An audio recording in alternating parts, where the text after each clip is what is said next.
we're looking at the Gospel of Luke, and we're going to be finishing up his teachings today. Really? We really are, because yes, when we move into the next chapter, we're done. We're moving into the Passion. Okay. And so Jesus entered the temple last week. Well, week before, when he entered Jerusalem and he cleansed the temple, and at least from Luke's perspective, because again we're looking at what Luke is writing, we're not looking at what others are writing, we're looking at what Luke is writing. It would seem as though the cleansing of the temple had everything to do with what Jesus will do in the temple, which is teaching. So he kind of cleanses it out so that that's where he begins his final phase of teaching. And what we talked about that last week, and what were some of the things that he was teaching last week? What was he doing in the temple? Because the teachings he had as he went to Jerusalem was a little different. They tended to be to disciples primarily on what to expect and how to live, and how you value money and time and persecution and that kind of thing. As he's in the temple, it's a little bit different, this phase of teaching. What did we talk about? What were some of the things he said when he was in the temple in the passages in the chapter we looked at? Part of it was his father's house. Okay. And it didn't need all that selling stuff. That it's his father's house, and that's where he's teaching. What are some of the things that he taught there when he starts teaching?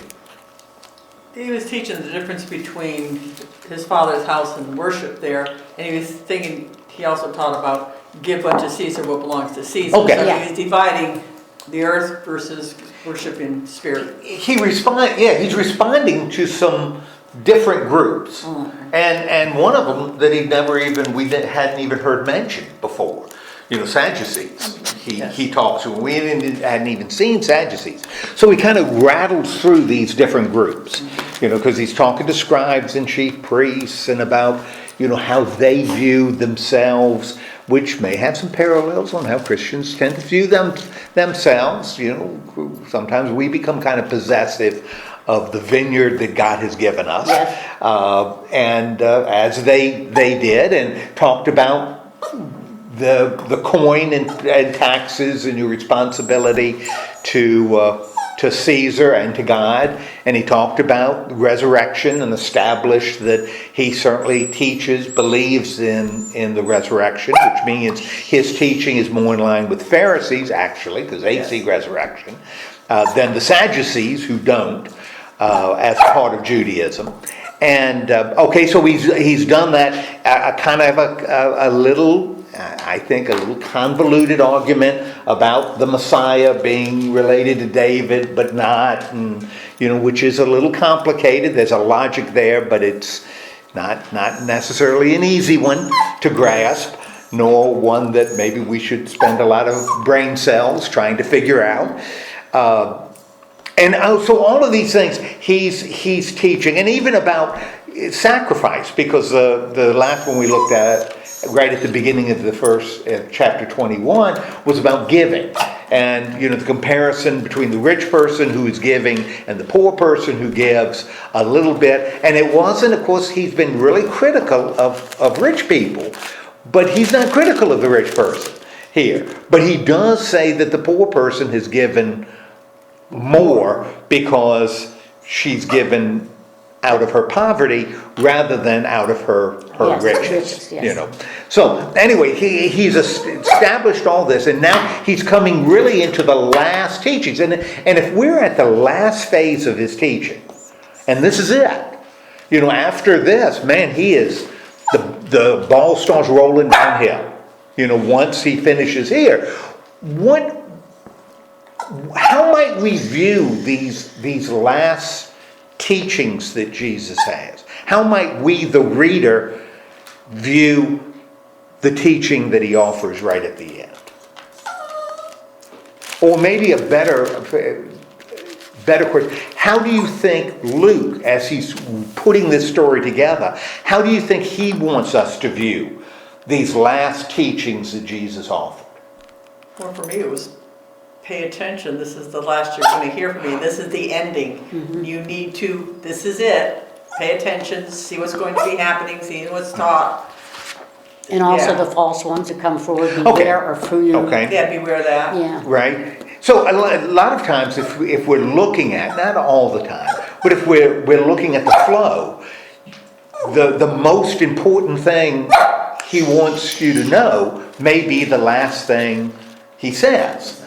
I know just from my background, having worked in the church a long time, I've done different kinds of worship services, structured in different ways. And for a long time, because I had a good friend, and even in seminary they talked about it, put the sermon in the middle. Put the sermon in the middle of the service. Because theologically that's sound. Because you move up to this word, the word is in the center, and then you respond to the word. And I can remember structuring services, and those would be the headings. Approaching the word, responding to the word. And so the sermon is in the middle, and so the offering is near the end, and the longer prayer is at the end, and because that's a response to we give in response to the word. And I think theologically that's certainly sound. I mean, there's certainly a logic to that. But I don't do that anymore. And I hadn't done it for a while because, for very practical reasons, and the fact that talking to folks and not necessarily getting their opinion, but just what do they remember, found that they remember the sermon better, the word better, if it's at the end.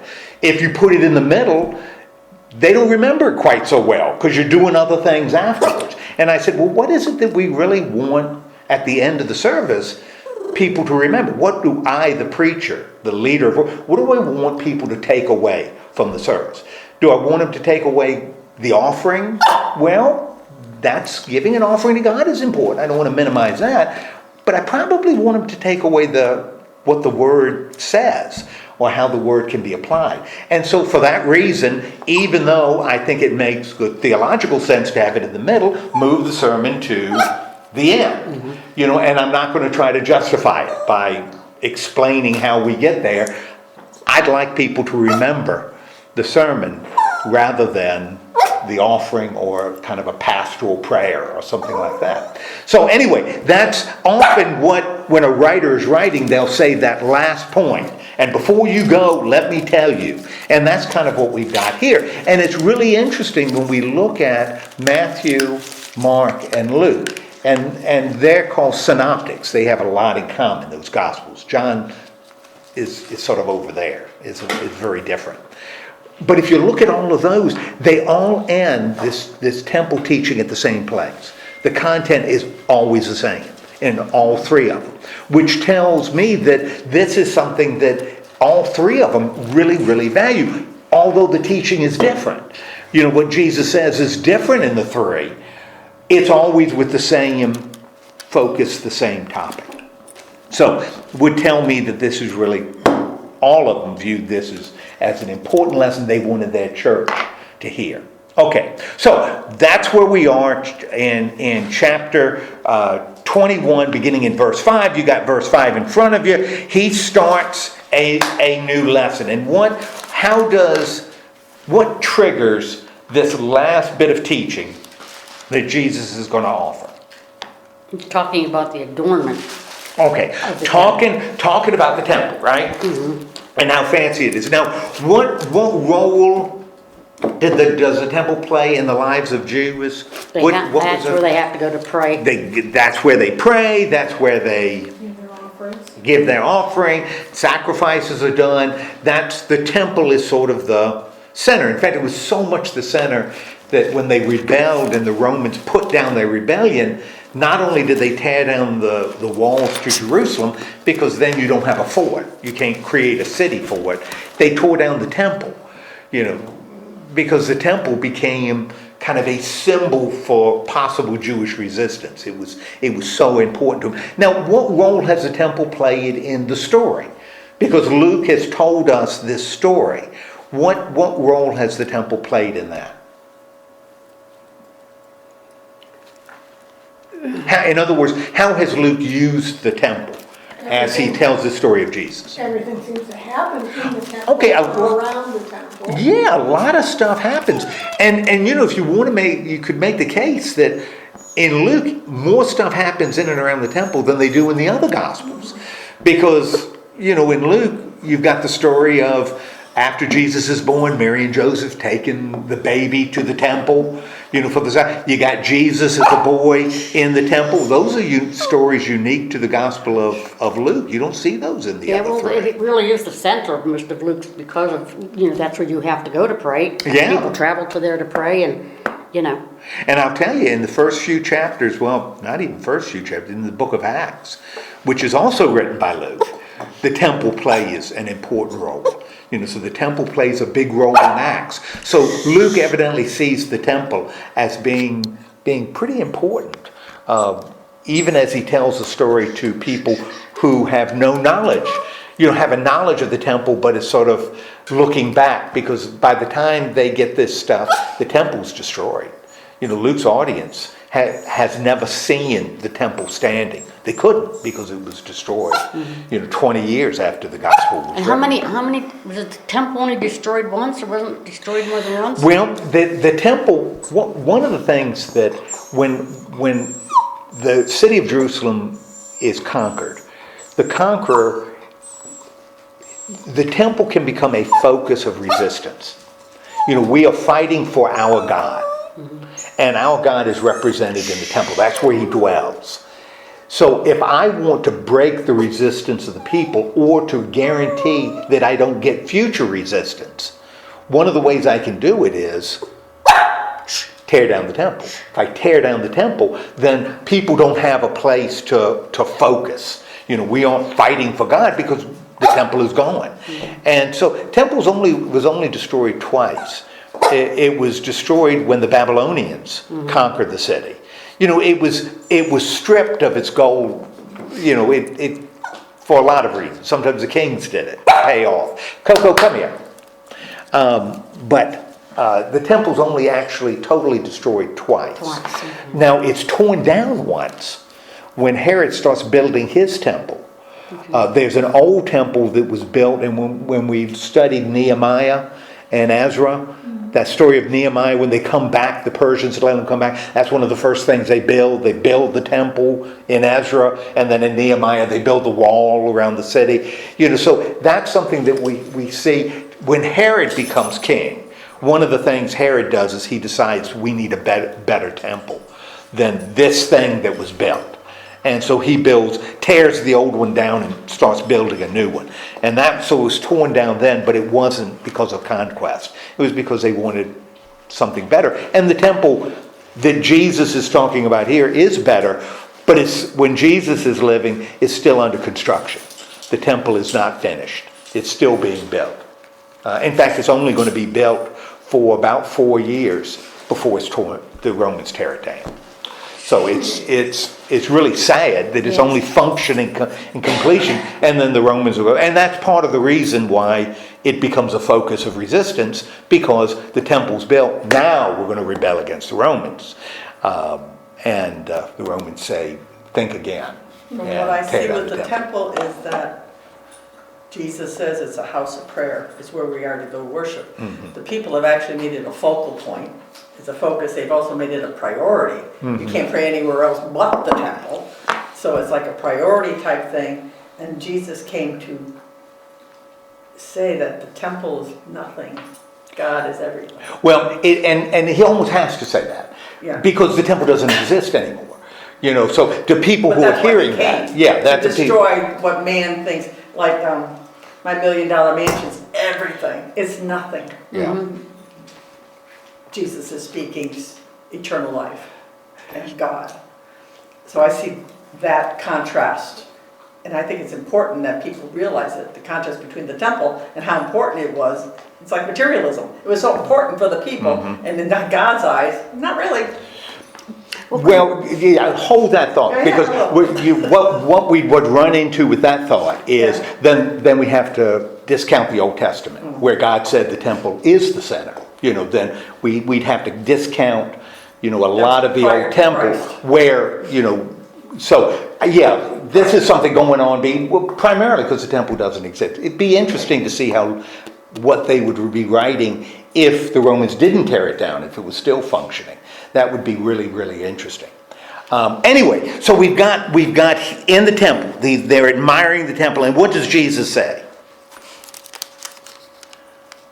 The days will come when all these things. Okay, when all this is going to be torn down. Now, this is kind of interesting because he's predicting what? The destruction of the temple. This is being written in a gospel to a people that know the temple was destroyed. So 20 years before they read his gospel, the temple's already gone.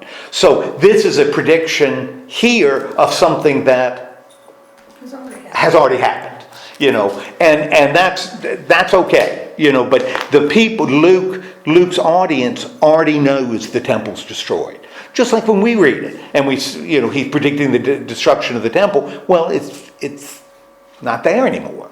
Would the people individually, when it wasn't like, say, time to go to the temple or whatever, can't they pray individually themselves? Oh, yeah. Prayer they can do. Okay. Sacrifice is the key. Okay. You cannot perform sacrifices outside of the temple. Okay. That's where it's the sacrificial word. And that's why after the temple's destroyed, that's why the Sadducees and the priests disappear. You don't have any priests. You don't have any Sadducees.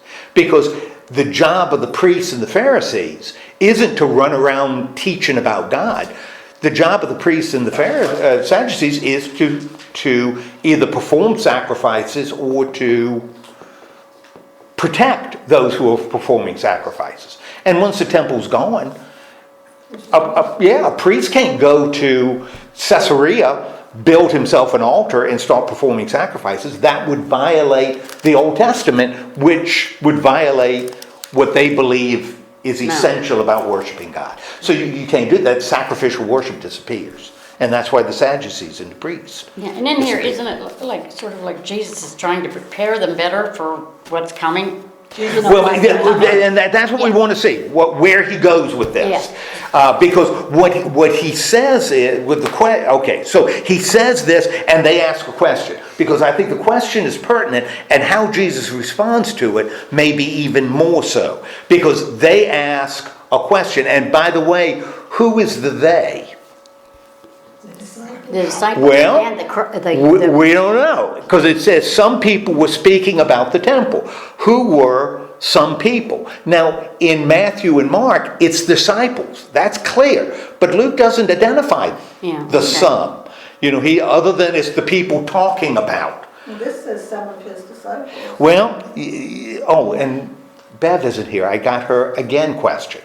I know her again question. Yeah. I looked it up, but she's not here. So by next week, I will have forgotten it. I will have forgotten the answer.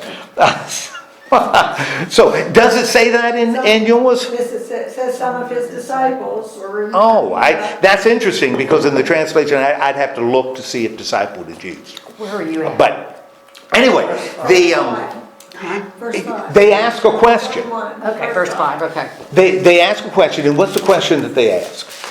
When will it happen? Okay, when is this going to take place? Now, there's a irony in that question for Luke's audience. What is the irony of the question? When is this? What will be the sign that this is about to take place? Why is that kind of ironic? That they're asking, when is this going to happen? It's already happened. It's already happened. Luke's audience, they know it's already occurred, right? Mm-hmm. So that's not their question. Their question isn't, when is the temple going to be destroyed? Well, duh. It's already been destroyed. It was destroyed 20 years ago. What is their question? What would be the question in Luke's church? Whether it's disciples, and it could be disciples. I certainly talks disciples later. Seems to infer that it's disciples. That may be their question, but Luke's church, what's their question? Their question isn't when is the temple going to be destroyed? But when was the other things going to happen? When is the other thing? In particular, what? What would Luke's Christians be looking at? What would be their question? Their question isn't when will the temple be destroyed? What question would they ask? What was the When sign? the Messiah was coming. When is the Messiah going to come back? When is the Son of Man going to return? Because what's going to happen when the Son of Man returns? Lord have mercy. A lot of A stuff. lot of stuff is going to happen, including what's going to happen when the Son of Man returns. There will be revolutions. Well, No, don't look at what's there because Okay. because it talks what he's going to answer because we'll talk about that. Okay. You're ahead. You're right, but I'm too far ahead. Yeah. Maybe it will come in his name. Okay, well, even that's a little. What do they expect is going to happen when the Son of Man returns? Because and I'll tell you, he doesn't mention it here.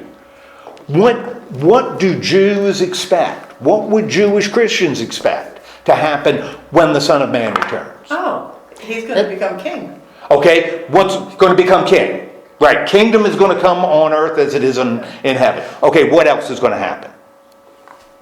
What's going to happen along with that? Because that's not the only thing. What do the Jews expect to happen? Resurrection. Bang, resurrection of the dead. And why is the resurrection of the dead so incredibly important for Jews? Now, again, for Jews, not for Gentile Christians later, but for Jews here, first century. Is that because the body and the soul are being reconnected? Boom! Body and soul rises. That is your only chance for eternal life. Your only chance for eternal life is for body and soul to be raised again. And that's what's going to happen when the Son of Man returns. The body and the soul, general resurrection of the dead. Then along with that is going to occur what? Judgment, right? There's going to be a judgment with the dead having been raised. I mean, that's what they expect. So the return of the Son of Man is a big deal. Now, we've talked about it before. Did early Christians believe that was going to be happening soon after the resurrection? They expected it to be like next Tuesday. I'll try to get back here before you're done. Okay. I'll tell her to hurry up and snap. Okay, that'll look beautiful. Yeah, you'll look beautiful when you come back. We'll see. Okay, so they're expecting this resurrection, right? And the judgment. Okay, now she's going to be sad.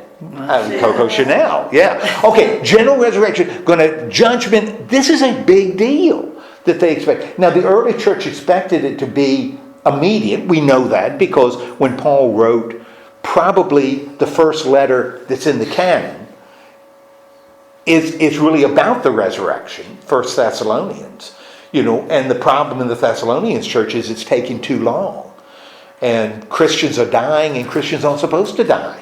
What's the point of being a Christian if you're dead? The whole purpose of being a Christian is looking forward to the resurrection. And you missed it, because you're dead. And so Paul has to talk about, understand, during the resurrection, Christians are going to be raised first, and they're going to be involved. So don't worry, God's going to take care of them. And that's kind of cutting edge theology. But this is what the early church was struggling with, because they expected Jesus to be back now. In fact, I think part of the reason Mark doesn't have any appearances of Jesus after the resurrection is no appearances in the Gospel of Mark, because I think Mark still had in his head the next time you see Jesus, general resurrection, judgment of the world, all this jazz. I think that's what he was kind of thinking. And clearly by the time we get to Luke and Matthew and John, it's clear that that's not going to happen, because we're talking about now, 60 years, 50 years. So it's not going to happen tomorrow. And of course, that's why you have the book of Acts. Okay, so anyway, that's their question. Now, that kind of explains Jesus' response, because I want you to notice, Jesus does not respond to the question. When is Jerusalem going to be destroyed? That's not what he says. How does he begin to respond to that question in verse 8? Watch out that you're not deceived. Okay, watch out that you're not deceived. Okay, and in particular, what? What is the danger? That people will say that they are the Messiah, or the time is near. Don't follow them. Okay, which really has nothing to do with the destruction of the temple, Right. but has everything to do with the return of the Son of Man. Now, which this answers the question that Luke's Christians have, that the disciples wouldn't have here, because Jesus hasn't gone anywhere. So, they're not asking, when are you coming back? Well, you haven't left. They're still on that side of the cross. But this is an answer that Luke's audience needs to hear. Why would he tell them, don't be led astray? There's going to be a lot of people who will say, I am. And that's really interesting, because in Greek it's ago me. And I am is really important, because in Exodus, when the cloud, the burning bush speaks, and Moses asks, what's your name? You know what the voice in the Greek says? The voice from the burning bush says, I am. Ago me. That's the voice. I am. So this I am is loaded. John uses it a lot. Worked with this a lot. Matthew and the other three don't so much. But here's an example. There are people that when they say, I am he, they're talking about some people saying, ago me. Ago me, which means they're claiming to be Jesus. God. Claiming to be God. And the end is near. Must tell you what's going on around Luke's church. There must be folks who are saying that. Gee, what a radical thought. That stopped happening. People saying the end is almost here, right? We never hear that nowadays. People never write books about this is the end times. The end is almost here. Interpreting the signs. Let's have a study of Revelation so we can interpret the signs. And now, you know what's exciting? If we do, you know when the end times are going to be? Right now. You never interpret the signs in Revelation and say, this stuff isn't going to happen for another 500 years. Nobody ever says that, right? The end is almost here. We're fulfilling Revelation. And you know how long we've been fulfilling Revelation? 2,000 years.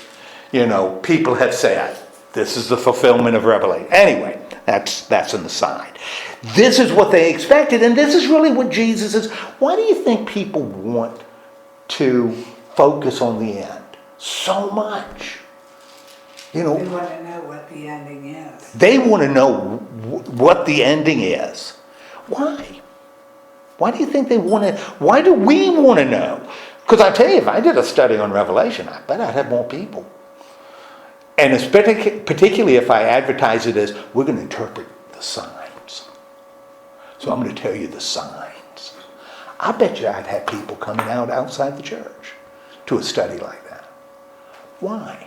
Why do we find that fascinating? Study of Luke, study of Revelation. Blesses you though. What's that? It blesses you. Okay, that's a part. Studying Revelation blesses you. How does it bless you? I don't know. It's in the Bible. Knowing Revelation blesses you? Oh, okay. I'll have to look that up because I don't know. Yeah, I'll check. I'll look at because I think it can be. Certainly, the word becomes a blessing. But interpreting the signs. I think it's to get you ready when you die. I mean, you always have to be ready because you never know. Okay, if it does that, that's a good thing. Yeah. That may be a good thing. But Jesus is very careful about not looking at signs. Nobody knows but the Lord. Yeah, so maybe we don't want to look at signs so much. Anyway, so we've got this. He doesn't answer the question asked. He answers questions that the church would have that make more sense for them. And the one, don't fall for people who are saying, I am. Listen to me, the end is near. Jeez, wow. There's a lot of books that won't be sold. Then what does he say? after he says that? He says there's more to come, basically. He says the end is not here yet, by and by. Okay, and then what does he say? I mean, what does he say starting like in verse 9?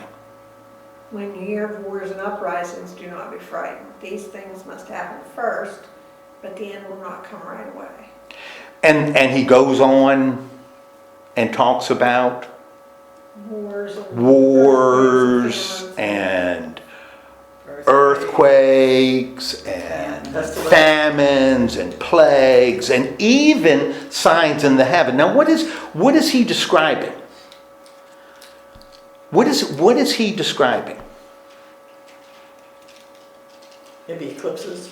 Yeah, he's describing natural occurrences. He's well, some of them natural, wars, but he's describing historical occurrences, right? Things that occur in history.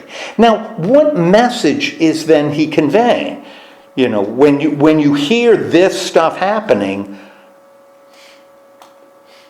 the end will not follow immediately. So what's his point? Why is that important for his church to hear?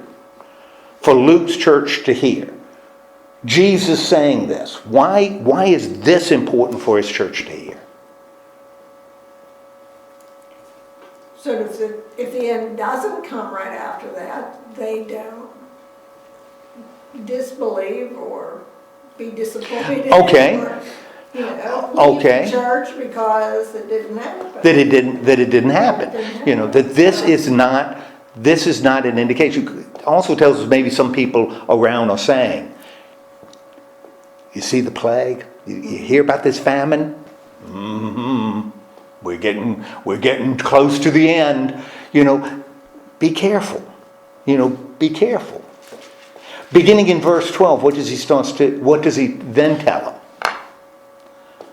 So when people start using these historical events to say, well, the end is almost here, man is almost here, be real careful. Be real careful. Then what does he say beginning in verse 12? He'll be persecuted for his name's sake. Yeah. Brought before. Now this is something else. That people may say, you're being persecuted now, which means what? The end must be close. Facing persecution. What is going to happen to you in your church? What can you expect to happen? What can you expect to happen? In fact, what should Christians expect? Yeah, by what he says in verse 12. Does he say Christians should expect to have power, influence, run things, call the shots? Is that what he says? They're going to be persecuted. Yeah, Christians are going to be persecuted. They're going to arrest you. They're going to persecute you. And why are you going to be dragged up in front of governors? Why are you going to be dragged up in front of governors? On account of his name. On account of my name. That's why you're going to be counted. You're going to stand up for what is right, and they're going to dislike you. They're going to arrest you for it. Okay? Important for them to hear? Yeah. Why is it important for them to hear? So that they know it's going to happen. This is going to happen. But this isn't a sign. That the end is it. Because it isn't. Because it is happening. It's happening now in our lives. This has happened for how many years? Yeah.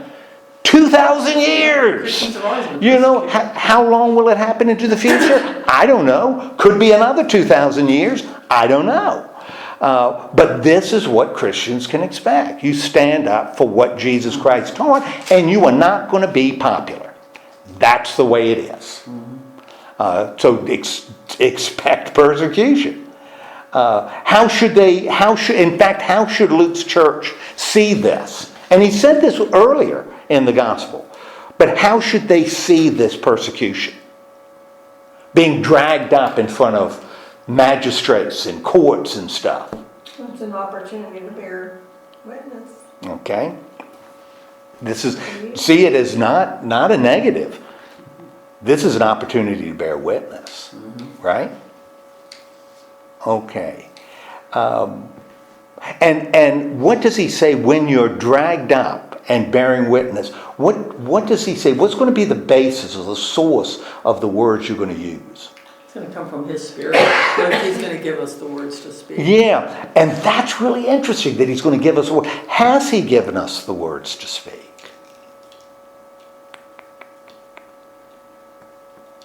Has Jesus given us the words to speak? From what we've learned of him. Learning from him. But what would Jesus do? And it's like, it becomes our faith. It's what we stand on. Good. Do we know what Jesus would say? Jesus is love. Do we know what Jesus would say? Yeah. How do we know what Jesus says? We've been reading it. We've been reading it. Every time Jesus confronted the Pharisees, every single time he confronted the Pharisees, you know what he was teaching us? What to say in the face of Pharisees. Every time he's speaking to the crowds, Jesus is teaching us what to say when we're facing crowds. Inside his community to disciples. Every time he spoke to disciples, he's given us the words to say. We know those words because we've got them in this book. So we've got that. Okay? And what's going to accompany this persecution? Oh, it gets even better. It gets better. Not only are we going to be arrested and have to give account for what we say and do, what else is going to happen? Going to be betrayed by parents, brothers, relatives, and friends. And some will put you to death. Yep. Who's going to hate us? Everyone. Everybody. Everybody is going to hate us.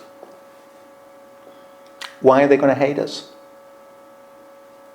For Jesus. My name. My name. So, to this church, don't expect it to be easy on one hand, but don't expect this to be the end. This is the way it is. This is the way it is. Now, what assurance? So all of this is, you read this and you say, well, that's great. Nobody... good gracious, you're going to bear this witness? You're going to go out and say, follow Jesus Christ. And you think life is tough now. Wait until you follow Jesus. It's really going to get tough. You think you're poor now. You just wait. That's why Revelations is so good. We know the end. Well, that's right. And it's really interesting because Revelation, and that's a good point, Elaine, you made, because Revelation is really written, is written to people under intense persecution because of the images used. It's called an apocalyptic work. And that's a form of writing we don't use anymore. Highly symbolic. But it's a mindset. It's a world set. And apocalyptic, and you see some of it in the Bible, and it's always the same situation. People are facing the kind of persecution that is so intense, only God can solve it. Now, I will tell you, the Apostle Paul never saw an apocalyptic situation in his churches. Never. He never drifts into, God's going to intervene and going to save, because that's what apocalyptic stuff is. Things are so bad, the only hope you have is for God to come down and clean the slate. Good Lord, think of how horrible that. Like I said, Paul never saw that. Paul believed Christians working together could do things. But in Revelation, it's no thing. You got to get together and you got to start doing God's work. You don't see that in Revelation. Yeah. The only hope Revelation has is God's going to clean the clock. And that's why it's really a unique. Revelation is an interesting work that points to people. I think there are people in the world that are facing Revelation kind of situations, that only God is the only one that can solve them. They are powerless. I don't think we're powerless. So I think we can do things. I think we can change things. With God's help, I think we can do it. In Revelation, they have no power. The people who are reading Revelation, they got no power. Only hope they've got is God. For me, Revelations was It's a battle of the soul. We're in spiritual warfare all the time, so it's a battle of the soul. If you haven't completed that within yourself, your work is done. Now God's coming in to clean the plate of whatever's left. That certainly could be an interpretation, Okay. yeah, of Revelation. Yeah, I think in fact maybe that's the only way we can interpret it, because I don't think Revelation has a lot of relevance to us as a whole book now, because maybe we will someday. Like you said, once we're but- there, God's in control. He's Yeah, wiping it yeah, out. So yeah, there's not yeah. much more we can do. Yeah. We need to have done that within our lifetime prior to that happening. Right. Well, this isn't apocalyptic here. This is, don't believe that when those things happen, the end is here. I'm not coming back. Things are not that bad. This is something you're going to just endure, because that's the way it is. There are going to be wars, there are going to be famines, there are going to be earthquakes, and you're going to be persecuted. That's the way it is. But that doesn't mean I'm coming back and cleaning the slate. That doesn't mean I'm on my way. It's something you just have to endure. Now, in verse 20, kind of interesting, but the assurance is what? Because he gives in verse 18 a little assurance, because this is not good news about what he's just written is not happy news, but he does give a little assurance. Here your head will perish. Okay. And you're going to be able to endure. You're going to be able to endure. And that may be the difference. One of the differences in Revelation is Revelation, you're at a place where you can't endure. Right. It is so intense, there's no endurance. But he's saying, you're going to be able to endure this. You're going to be able to endure it. Verse 20, he starts talking about, which is interesting, he starts talking about what in verse 20? He starts talking about Jerusalem, and he goes into great detail, right, about what's going to happen in Jerusalem. Now, what makes this really interesting, considering that this is going to Luke's church in the year 90-95 AD? What makes this little description between verse 20 and 24? What makes that little description interesting? It's already It's already happened. It's already happened. Everybody in Luke's church already knows this. This is not news. They already know. Now, since they already know it, why does Luke include it? What would be his purpose in including? Because remember, he's working, every word he writes costs him money, because he's writing on papyrus for crying out loud. So he's not just, he doesn't ramble. Everything is got to be concise. Why would he take so much space to tell his church something that they already know has happened? What would be his motivation?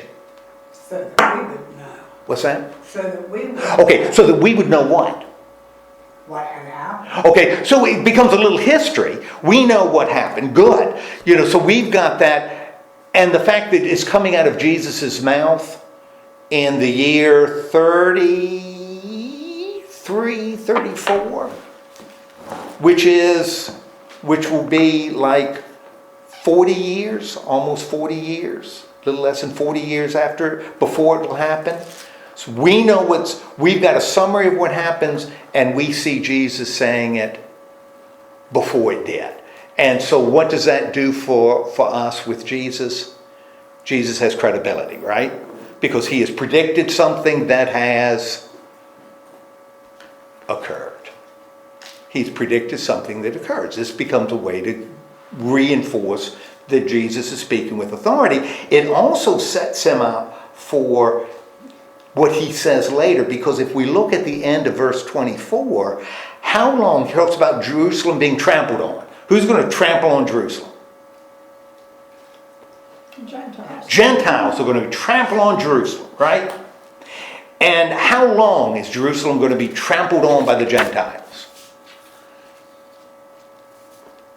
How long is Jerusalem going to be trampled on by the Gentiles?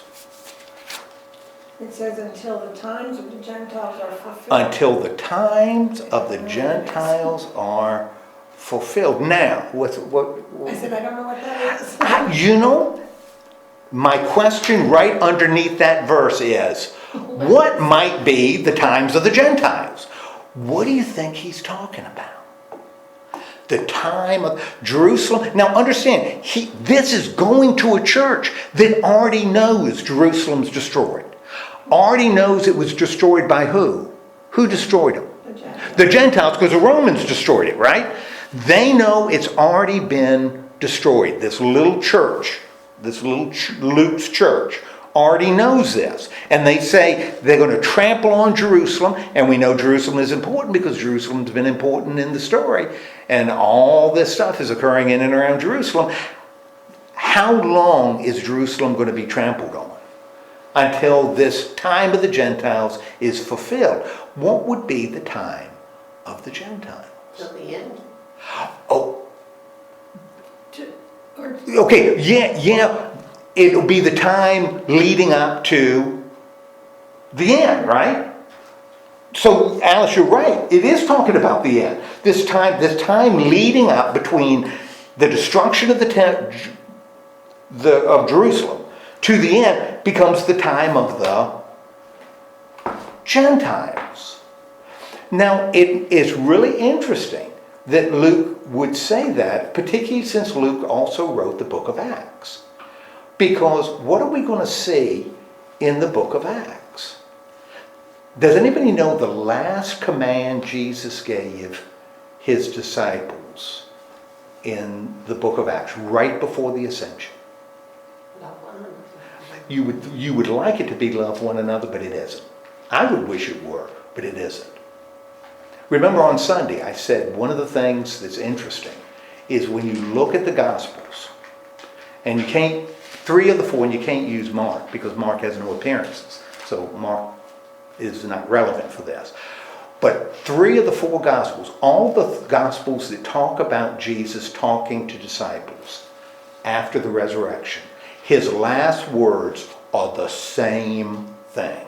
They're the same thing. Now, different phrased in different ways, but it's the same exact point. In John, he says to Peter, feed my lamb, tend my sheep, feed my sheep. Boom. That's it.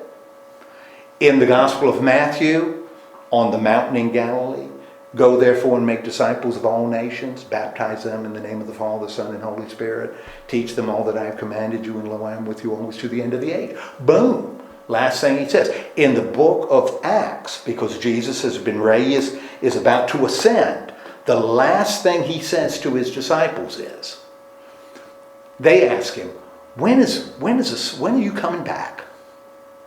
And Jesus says to them, don't worry about it. God knows. The Father knows. That's not your problem. This is your problem. Be my witnesses in Jerusalem, Judea and Samaria, and to the ends of the earth. Boom, he ascends. Last words Jesus gives. Fascinating in all 3 of the Gospels. The last words are bear witness.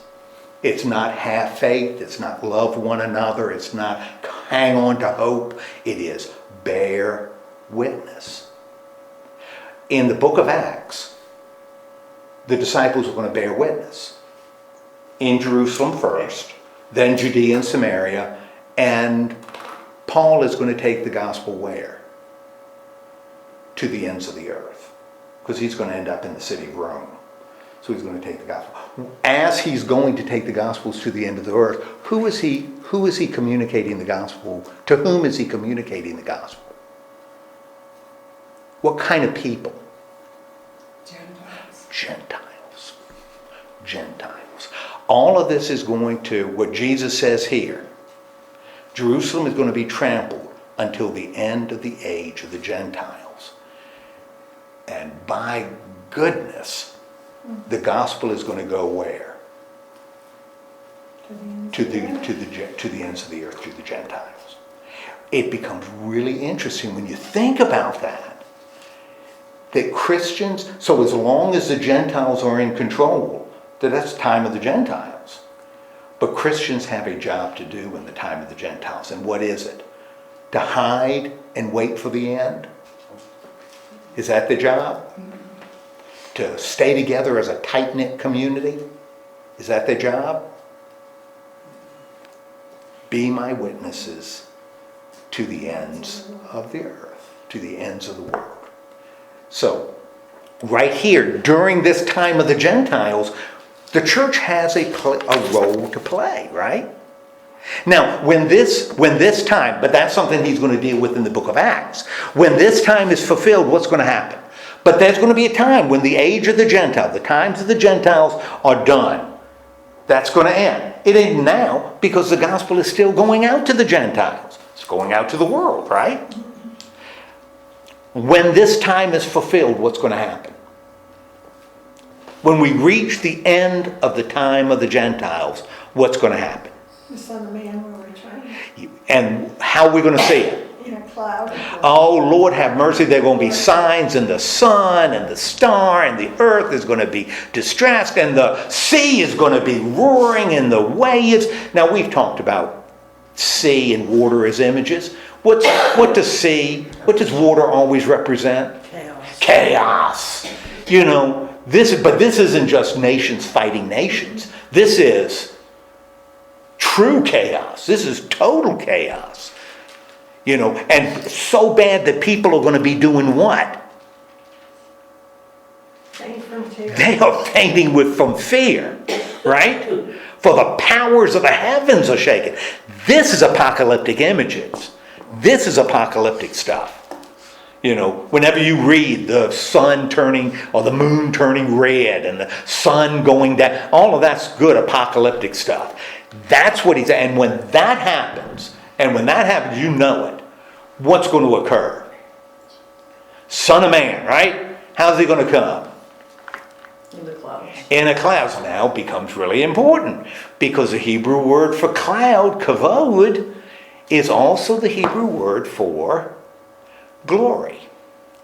And so anybody that's coming in a cloud, you're not talking about a physical cloud. You're talking about Glory. glory. He's coming in glory. That's why a cloud led the children of Israel through. This was the glory of God that led them through the wilderness. Okay, and that's when the Son of Man is going to come with power and glory. And now what's going to happen?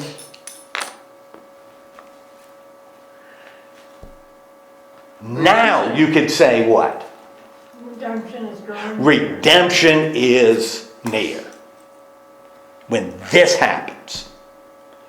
Has this happened yet? No. Are we close? Don't Do know. we know? Don't know. Could be. Don't know. But we're not going to be distracted by all these other things, by trying to predict it. Because we just plain don't know.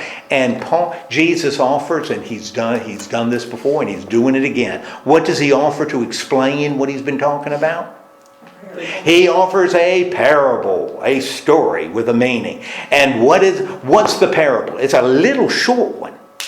It's a tiny little parable, a one-liner. And what's the parable?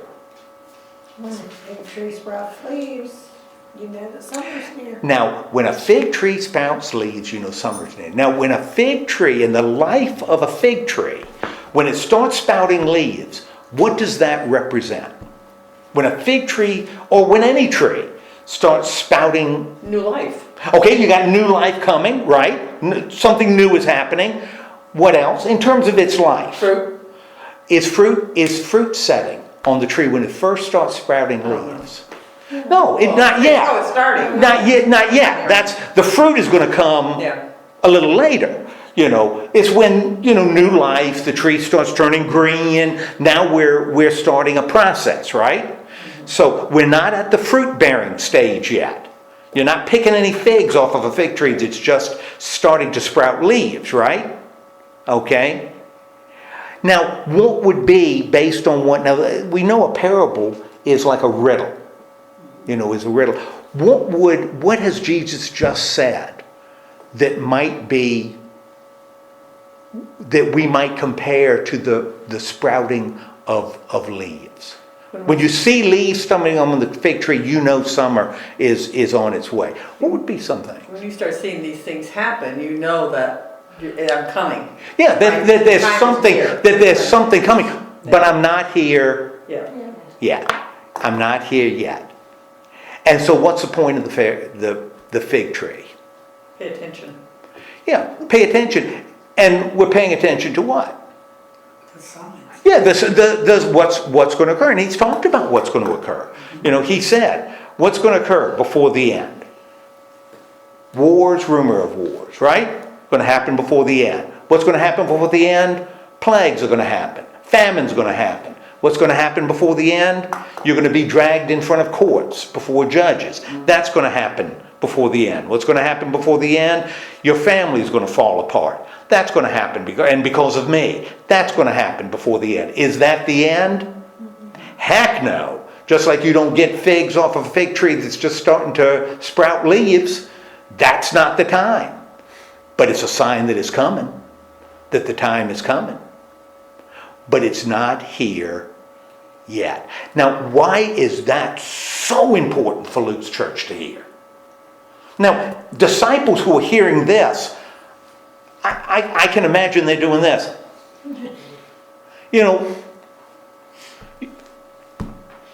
What does that mean? I mean, I don't know what that means. Why is this so powerful for Luke's church?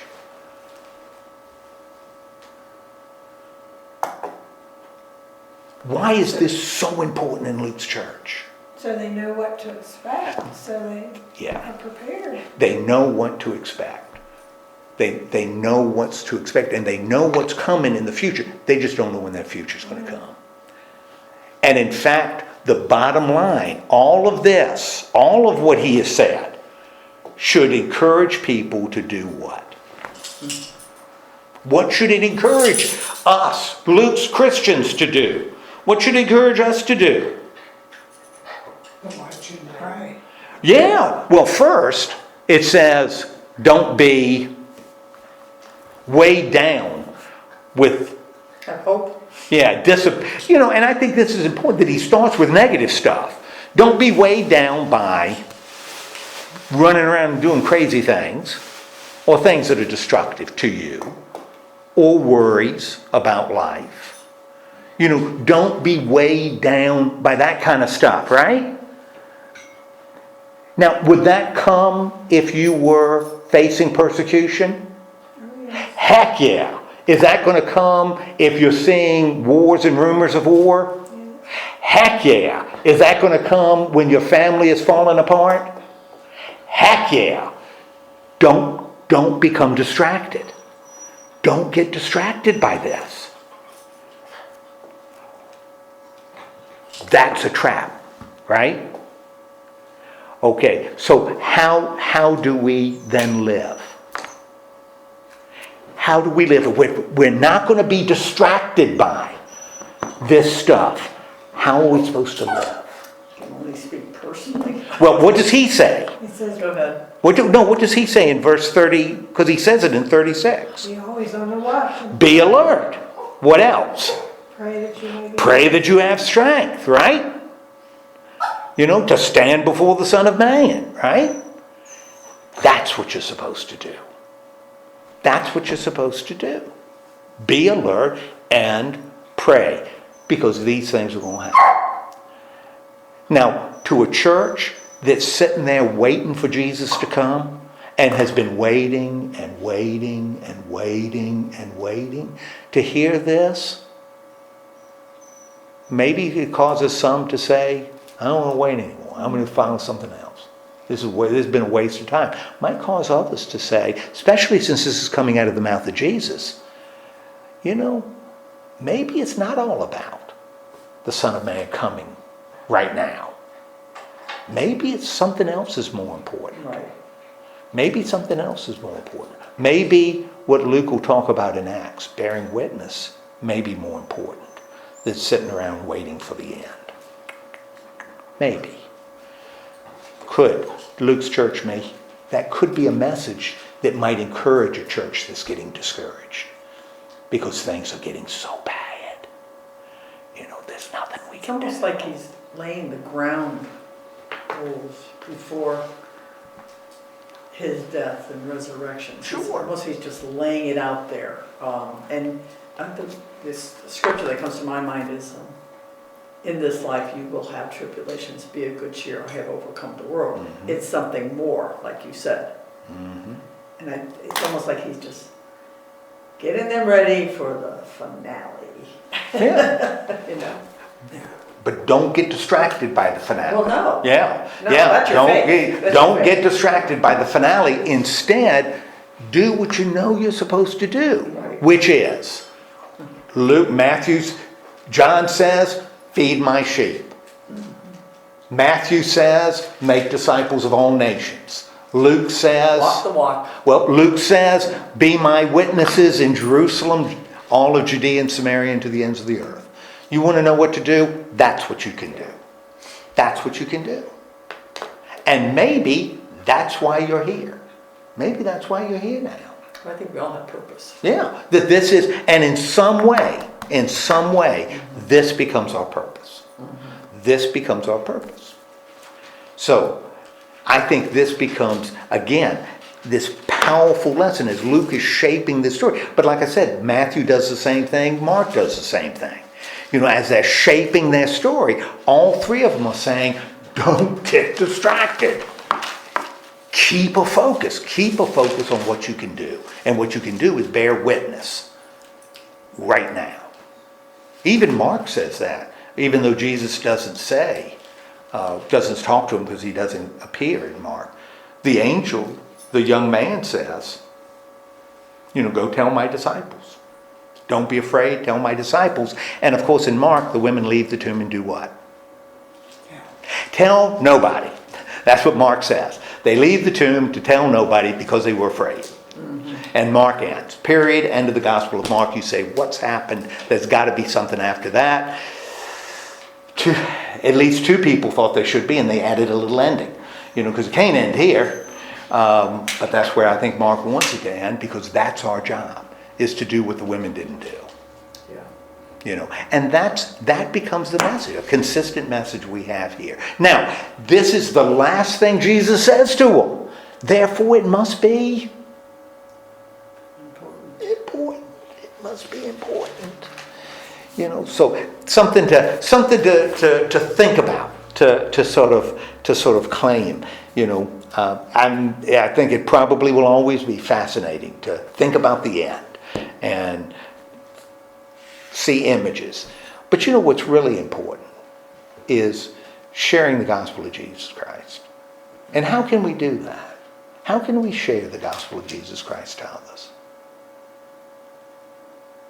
By walking the walk. I mean, for me it's easy, right? Because I preach. So that's not hard. I can say, I'm sharing Jesus Christ when I do a sermon. And so when I post a sermon and other people read, that's easy. Because I do words on my life. But how can we all do it? Because a lot of people say, man, I'm not good with words. I'm not going to go tell my neighbor. I'm not going to, do you believe in Jesus? I'm not going to do that. I feel uncomfortable. That's okay. So how do we communicate the gospel of Jesus Christ? The way we live. We do it through the way we live. Certainly by the way we live, right? Mm-hmm. How else can we do it? Encouraging one another, loving one another. If somebody is, wow, I just have, people will say to me sometimes, wow, how come you have such joy? Wow, there's an open door. I can tell them why I have so much joy. Absolutely. So so if God opens that door for me, I gladly preach the Lord. You want to have what I got? Okay, here we are. Receive it. It's there. It's just receive it. And so that's how God uses all of us in different ways like that. So that's one way that I do it. Yeah, a lot of ways. Yeah, and what are some other ways we can do it? So we can do it through responding to things. We can do it through just living. Well, how else can we do it? That's a biggie. Witnessing by your life. Sure, absolutely. Because people can talk the talk, but you got to walk the walk. It's really interesting. One of the things he talks about is endurance. And usually usually we think of joy. And joy is great. But sometimes we have to endure things. And, if I'm enduring something and I got a smile on my face, people around me aren't necessarily going to say, oh, gee, he has something special. They're going to say, he has lost touch with reality. So maybe, which means, maybe endurance with strength, being able to accept the fact that sometimes we're sad and sometimes we're frustrated. And you know what? God still loves you. God still loves me. God doesn't love me because I smile all the time. God loves me when I'm like Job, shaking my fist at God, saying, why are you doing this? When they slap the cheek, you turn the other? Yeah, that's right. That's endurance. Yeah, that's endurance. That's endurance. And to do it not with some kind of faults, but to do it with honesty and sincerity. And yeah, life is tough. It is tough. And it is unfair. I remember when I was in seminary, there was a guy in, two little stories, then I'll let you go. There was a guy in seminary named Duncan. And he had cerebral palsy, which is amazing. He was in seminary because, that means he was a college graduate and was postgraduate. So he was in seminary and he was in a wheelchair, of course. Well, not of course, but he was. And I remember we were sitting around the sort of the student union place. And somebody asked, this would have been in the early 80s. And there were a lot of faith healers around. Ernest Angley was hitting his stride. Do you know Ernest Angley? Oh, he's worth looking at. Ernest Angley will heal you as up a storm. But so a lot of faith healers were floating around. And Pat Robertson and Jim Baker and Jimmy Swaggart. And they had a lot of floating around. And somebody asked him, I said, Duncan, have you ever thought, and I was just part of it, I was just there. Somebody said, Duncan, have you ever thought about going to a faith healer? And I remember, and people kind of chuckled, he took it very seriously. He said, why would I do that? And everybody in the group kind of got quiet, because he didn't just brush it off. I think people expected him to say, oh yeah, I thought about it, but I didn't, something, but he said, why would I do that? He says, I will have a ministry nobody else here will have. He said, do I want to have cerebral palsy? No. If I had the choice to give it up, would I take it? If somebody gave me the option? Yeah. He says, but this is what God has given me a ministry that you will never have. And I'm gonna claim it. Now Duncan lived for like 5 years after that. So it's not like it'd be a wonderful story to say he lived until he was 75, and he didn't. He lived about 5 years. But that's what the doctor said, that he wasn't gonna live a long life. But when I heard it, that was one of those times that it really hit me, that Christianity, being a witness, isn't, God's made me inside, outside, upside, downside, happy all the time. That's not what Christianity's about. Christianity is about Duncan in a wheelchair, saying, I'm in pain and I would trade this. But not me, God.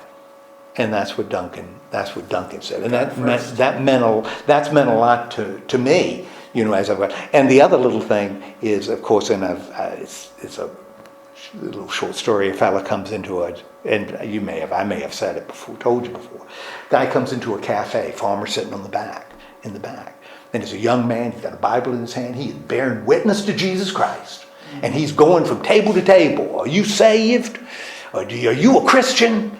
And people are, And some are answering, and some are hiding behind menus, and so. And he's heading to the back, and he goes to this farmer and says, "Brother, are you a Christian?" And the farmer looks back at him and says, "You're asking the wrong person.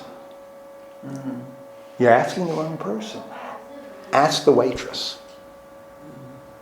Ask my wife. Ask my dog. Ask Shelley." And I think that's the point Jesus is making here. Don't get distracted. Focus on what you can do, and what you can do is bear with. Are we done? Yes. It's your vision. Yes. Baby, yes, baby. Any questions? I don't know. Okay, that's good. Okay, because we're done. Oh, that's nice. Yeah, you're done. Put it I knew you around. had to come and get your Bible. Yes. Yes. That's right, because we'd have sold that in a You heartbeat. can't have that, honey. Let's have a word of prayer. Lord God, thank you so much for bringing Shelley back safe, and thank you for your word, because we throughout Luke, we've seen how the words of Christ can integrate into our lives and how we can live them and apply them. This may be the most powerful of all, because it reminds us that our job is to be out there. Regardless of the circumstances that are occurring around us, our job is to just be out there, doing your work, bearing your witness, being your people. So as best we can, help us to do that in the name of Christ, we pray. Amen. Oh, at least I got in for the prayer. You did. Now, next week we're in the Lord's Supper. So we're going to look at chapter 22, 1 through 20. 22, 1 through 1 through 20. And I'm going to tell you, the ball's going to be rolling. We're cooking now. It's not going to be wandering through, heading to Jerusalem, talking in the temple. Boom, boom, boom. We got things going on. 22. We're coming to a 1 through 20. 1 through 20. We're coming to a conclusion. Hi, you're going to have your lunch. Yeah, and she done. Uh-oh. You're going to have her lunch. Here, I'll give you one of these. They won't hurt your health.